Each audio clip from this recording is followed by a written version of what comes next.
Show. Clash momentarily for class solidarity. Cash circulating, give the masses back its currency. Greed from elites, oligarchs stay fed. Deep state, faith fed, everybody break bread. Racism, homophobia, sexism, religion in this melting pot we live in. Time to build a new system, unionize labor rights. Highlight the issue, talking heads left is best. The saga continues. The No Miki Show. The No Miki Show. The No Miki Show. The No Miki Show.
No Miki Show.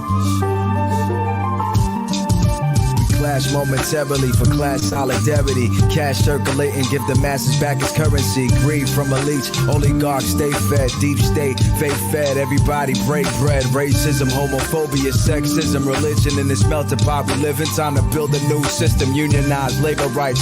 Highlight the issue, talking heads left is best. The saga continues. The No Miki Show. Hello. It is Tuesday, December 6th. It is TNS Live. Thanks for joining us. 8 p.m. Eastern, 5 p.m. Pacific. This is what we do every Tuesday. We have a very special one-on-one with some of our favorite people to dig in, dive into the issues. And today, our dear friend Walker Bragman is joining us. Walker is, of course, the co-founder of Optout. If you don't know what Optout is, go check it out. They got an app. They got a bunch of stuff. You're also a journalist with the Daily Poster, both two great new platforms that have come out of 2020. I guess that's a year what we're coming out of. Walker, real quick, what's Optout? So Optout is a news aggregator app for independent and progressive media. So if you wanted like an Apple News for the left, you can stream podcasts, YouTube shows, you can read articles. That's what we're about. And elevating and the work of independent journalists. And can I just ask the question, given that, you know, the work that we all do, how do you gauge who's left? How do you vet the left that you bring on? That's a very interesting question, and one that Alex Koch, who's a reporter with the Center for Media and Democracy, money and politics reporter, and also the co-founder. He had the original idea for Optout. So He's amazing. Yeah, he's great. But this is a conversation that he and I have had many times about how do you decide how can just the two of us decide like what is and what is not like good, reliable journalism. And so we've brought on a number of people from different backgrounds that we hope can come together and find and certainly define it better than just the two of us could. Okay, we're going to do another plug for this in like 10 minutes when we switch platforms, because I think it's important that folks learn about Optout in different ways. So go check out, if you don't know Optout already, go check it out. We'll put a link in the description. So Walker, you have a piece out in the Daily Poster right now about the Omicron. I'm Greek. I'm going to teach y'all how to say it. Omicron. Roll the R a little bit. It's become a thing. You have it about how, it's titled, "Where is Biden in the Global War on Omicron?" And I'll just lead with like a few days ago, because this has been happening so quickly. I'm sure we all saw the memes of those of us on the left, saw the memes of, well, why are we like banning people from South Africa and Southern Africa coming in, but not from like Germany, where there's, and then, of course, that opened up the conversation about the vaccine apartheid, which, is very relevant to South Africa, obviously. And the excuse was, well, the vaccine distribution, is not at the level it needs to be in Southern Africa. So help us understand. And they reversed that, by the way, since then. So help us understand where is Biden and the administration on this? So that's a big issue right now. A good question. The administration has been saying for months that it supports waiving the patent rights for vaccines. There is already a proposal at the World Trade Organization to a TRIPS waiver proposal to waive patent rights for vaccines, therapeutics, treatments, tests, that sort of PPE, all that good stuff, to allow developing and poor nations to manufacture and hopefully beat this virus. That's been on the table for a long time. And so when Biden came out and said, yeah, I support a vaccine waiver, it was a big deal. That was 5 months ago. Mm. And in the time since, there's been no movement.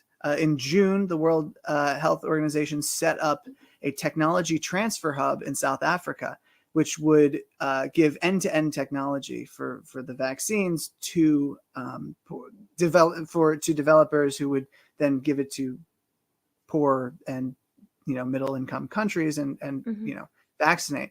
But there's been no real movement there because the vaccine manufacturers, Moderna and Pfizer, are not cooperating. Really? The interesting part of this is that the Department of Health and Human Services has everything it needs to know about the Moderna vaccine. It has the recipe, the step-by-step instructions for manufacture. That's because NIH scientists co-developed the vaccine. And so now there's this big, and initially back in October 2020, there was this, Moderna said, we're not going to enforce our patent rights. But now Moderna's stock price has like more than tripled. And so now they're being more protective. In fact, on a recent patent application, they did not include the names of the NIH scientists who helped them develop the vaccine. So there's this entire bit. Yeah, it's a mess. Fascinating. I mean, but this is an example of capitalism never letting a crisis go to waste. But I mean, ending a pandemic is like, come on, it's not. Look, it's like, what are the ends of this? We're seeing what this pandemic has done is it's basically pushed everybody to the edges of what their ethics are. Oh yeah. I'll tell you, the vaccinating the world and ending this pandemic would be horrible for Moderna and Pfizer if they're not the ones who are making the money off of it. If countries are able to manufacture their vaccine without paying them, that's right. I mean, that's the end of their cash cow. It also is the It's end of the only right product. wing's cash cow right now. So there's two Well- things happening: political opportunity and, of course, financial opportunity. This is the only product that Moderna sells. Really? It's their only product. So they're fighting hard for it. Now, the Biden administration's approach to business throughout this pandemic has been sort of hands off. We're not gonna tell you what to do. We're not going to like one basic thing that we could have done early on in the pandemic is require companies that can work remotely to work remotely. It's a very simple thing. It falls within Congress's Commerce Authority. Interesting. Not going to do it. Won't do it. No, we favor a very light touch, and when it comes to interfering with corporate profit, it's sort of you can't touch that. Well, I mean, and then you have, I'll give it to Bill de Blasio. It took long enough, but he stepped down. He's like, enough. We're forcing private companies to, all of their employees must be vaccinated. Now, with that being said, I went to an event a couple of days ago, and they barely looked at my vaccine card. I don't know, like, how you train the people who check your vaccines. There's enough fake vaccine cards going around, but even if it just minimizes it a bit, it's horrifying. Sick. Yeah. Fake vaccine cards. Like, fake vaccine cards, and then the people at the front who just like don't care. I'm like, you're putting yourself at risk. What? Why? Why do you think this is oppression? This is that you're wearing a mask. Like, come on now. Like, it's forget about the vaccine. You're wearing they won't even wear the mask inside. I went to a restaurant and I walked out because the servers weren't wearing masks. That's not legal, by the way. I feel like, okay, so on the one hand, obviously this reveals a lot of problems in our society, but on the other hand, like there are systemic reasons for these failures. Like, it's very hard for an average person, I think, to know what's going on, and there are structural reasons for that. We have a 24-hour news cycle. Everybody is fighting all the time to get the news out, and so you're constantly being bombarded with information. And this is an evolving situation with an evolving mutating, virus. Right there. People are getting all sorts of preliminary stuff. Like, you were hearing Omicron is very mild, and like people have latched onto that, and that may or may not remain that way. So like, it's hard, I think, for regular people to sort of digest. Also, I think people are scared. They're fed up with living in fear of this. They don't know what the appropriate level of fear is. And so I think it's right for people to come in, and prey on it. Yeah, exactly. And there is an absence of leadership at the top, which should be saying, we're gonna do more than the neoliberal approach, which is leave it to the states and the private sector, and that's it. Well, what's interesting, what I find fascinating, and we'll get to this in a second, is today we were on the Majority Report. And we were talking about like the roots and why this is happening. Why are folks?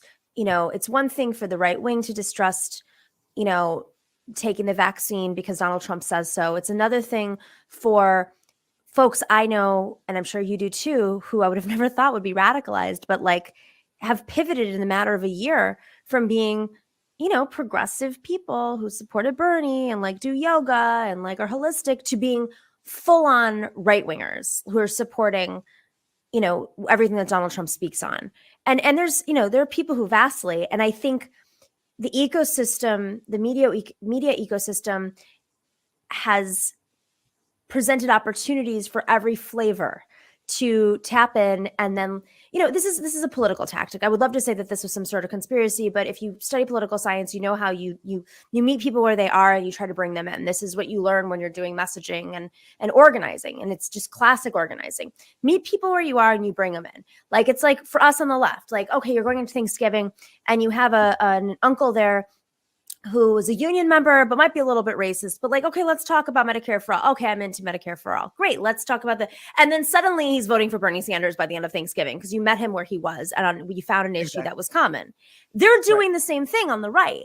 And then it's like a pipeline. You go from, I'm just a Joe Rogan listener to suddenly I'm a Jordan Peterson listener to, oh my God, Alex Jones, he makes a lot of sense. And the next thing you know, you're like out there knocking on doors for let's go Brandon, whatever the hell is that they're doing. Or in the case of some of the people I know, I'm baffled. Like, their entrance point was anti-vax because they did holistic, which, by the way, I'm in that world. I don't eat meat. I eat everything natural. I do yoga. I lived at an ashram.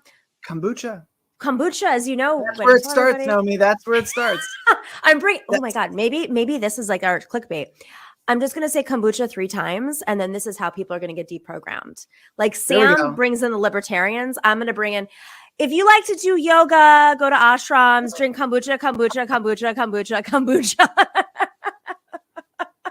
We're going to well, okay. But then there are folks out there who see this, number one, as an opportunity to build an audience. And then there are folks who might be doing it for nefarious reasons. And sometimes they all align and you don't really know where everybody is. When I say nefarious, I mean like they're actually getting money from the right wing or worse, maybe even foreign entities. But I'm going to take a quick break because you recently have really gone in, and you are courageous. And on behalf of the allies that have been hit hard by these groups, I give you so much credit. So we're going to go into the zone of Walker has, this is our teaser, guys. Walker has unleashed a video montage of the greatest hits and the debunking. Is this correct? It's a good way of saying debunking of the batshit crazy theories. Some of these supposed leftists who are, have never presented an idea that is functional and always seem to have some way to divide the left that they have put out there. Is that a fair way of saying it? Like you've debunked all that with an epidemiologist? Yes, we got a social epidemiologist, and Alex is a money and politics reporter. And so, I got attacked by these people. And so I figured the best way to respond is by doing what I do best. Just approaching it like an article. Did they call you a CIAer? No, but they're really freaked out about this image here, which, do you recognize what this is from? What? I thought that was photoshopped. Is that real? It is photoshopped. It is photoshopped, but it's from a movie. And I'm realizing now how just not relevant that movie is anymore. What movie is it? That's Eurotrip. So, oh my God. Yeah. That movie is insane. This is from Eurotrip. This is when Cooper goes to Club Vander Sex, and his expectation of beautiful women turns into Hans and Gruber. Those are the two gentlemen behind. I'm gonna watch that tonight. That's a good inspiration. I was gonna watch the Beatles documentary, but I guess I'll watch that. Yeah, and the irony of these people being like, "You're part of the CIA," is like your father was literally like Hillary Clinton's best friend who like went to Libya to like seek opportunities to whatever. I'm gonna get attacked by them tomorrow. All right, we'll be back. We'll say, yeah. We'll get into this. We'll get into it in a second. Please join us on rokfin.com/Nomiki.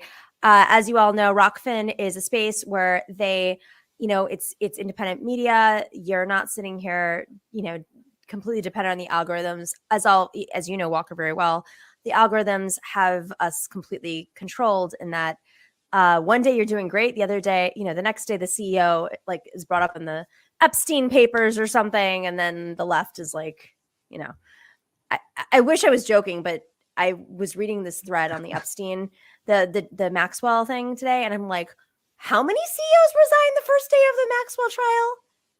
Did you see this? I've not been following. I have avoided this like a plague. Now I'm intrigued. No, I accidentally saw it and I was like, what?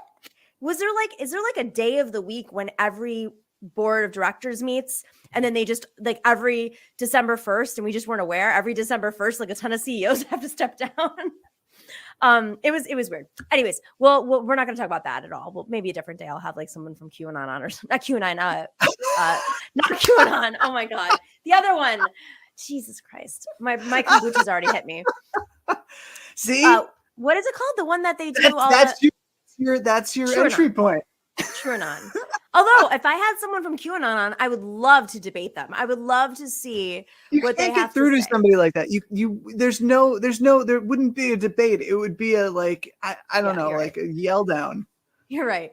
To be fair, I did. I was in Phoenix last year in like the fall, and I ran into a QAnon rally, and it was like they were spitting in my face. I had a mask on, but it got really, really dark. They're like, there's a journalist. And then they like started to surround me and I got videos of it. It was scary. Yeah. You can't get through them at all. Oh my God. All right. We'll be right back. Join us on rockfin.com/Nomiki. We'll see you in a hot sec.